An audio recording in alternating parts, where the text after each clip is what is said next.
Welcome back to my channel, everybody. I'm going to have some random clips of Rupert doing his thing while I have a chat with my friend Jamie today. Jamie is a mentor of my life. He's my former coworker, and he is the reason that Rupert lived long enough to actually come home with me. So say hi, Jamie. Hello. Hello, everybody. Yeah, so Jamie and I worked together for many years. We built and ran a welding school, and Rupert was born there. And then Jamie had a lot of experience with cats while I had zero when Rupert was born. Yeah, I had a cat. His name was Milton. He was a barn cat, from what I understand, and we got him when he was maybe about 6 or 7 weeks old. I Up until that point, I never had a cat, so I wasn't really too keen on him. But he grew on me. He was a big part of my life for about 13 and a half years. Yeah, he was a tuxedo, long-haired. I don't know, just regular old house cat, I guess. Yeah, what was one of the favorite things that Milton used to do? He just was very affectionate with me, but very mean with everybody else. So even when he was living with my folks for a while, they were always very jealous that because as soon as I would get there, he would immediately recognize me and mess around with me and do things with me that he just wouldn't do with everybody else. But he was he just was a normal cat. I don't think that there was anything too special about him other than, I cared about him a lot. Okay, and then Jamie took care of Rupert's mom when she was pregnant because I don't think anybody in the building knew how to take care of a cat. Yeah, the way I remember it is that a pregnant stray roamed into the shop one day, and your dad decided not to let it go back out into the cold. It was very cold, very snowy out there. So he set up a box and allowed her to live there until she gave birth. I happened to have a lot of extra cat food at my house because after my cat had gotten ill, had to give him a very specific diet. So I had a lot of extra cat food. So I would bring it in and feed her. Does she have a litter Yeah, I box? was.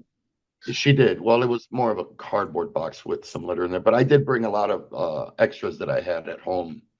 Um, yeah, I would take care of her litter box and uh, all the other little things that she needed. Yeah, just looking back, like after, I had a cat for so long that like the idea that like we didn't even get her a litter box or have litter for her is just so silly. Cat basics 101, and we had no idea what was going on. Well, I was very lucky that they just, that mom just happened, we opened up the bay doors and she just happened to stroll on in on a very cold winter day. And I got to commend your father on this one. He's like, we're not sending that cat back out there. So, that was a very lucky thing for her that she just happened to stroll in and happened to have somebody that was kind-hearted enough to want to do something about it. And then also take her to the vet for when she sneezed a worm on John's desk. Right, So, right. No, and then had her completely taken care of. I thought that was very commendable. and then yeah, and she was cool because like she would go out during the day and she would still come home like around closing time every day. Well, that's because I had her trained with the food, the clicking. So I would click the yeah, Jinx. I would click the tab of the 9 lives, and once I had her kind of trained a little bit, I was closing up shop and I had to close the bay doors and she still wasn't around, I would click that, and wherever she was, she would always come back. So she had it pretty much down. And then she would wait for me in the morning time and freak me out sometimes because she would be at eye level on one of the machines as soon as I opened up the door because she knew that she was going to get fed. We had less mice at that time. Yeah, yeah, no problems then.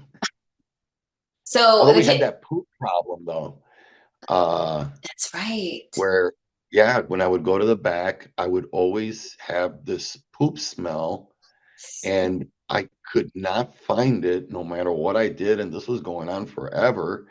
And then finally, one day, I got a little bit higher up, and I noticed that there was a very small ledge, and it was so dusty up there that I guess she just thought it was like a litter box, and we found it. He was just pooping on a little ledge in the middle of the shop. Yeah, yeah, no, we would get close, and I would actually bring other people, and I'm like, all right, take a big whiff, and they're like, yeah, there's something around here, but we just could not find it until we realized that there was a little bit of a ledge in an area that we did not suspect, and apparently that's where she felt that it was okay to go. Yeah, and her name was Shopcat for like a month.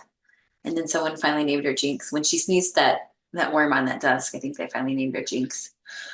Um, and so the reason why I say Jamie, he basically saved Rupert's life. And is the reason that I was able to take Rupert home when Rupert got big enough is because Rupert was kind of, well, first of all, Rupert's mom was kind of a sickly cat. Like she had worms when she was pregnant with Rupert, which, sometimes I look at Rupert and I'm like, why are you the way you are?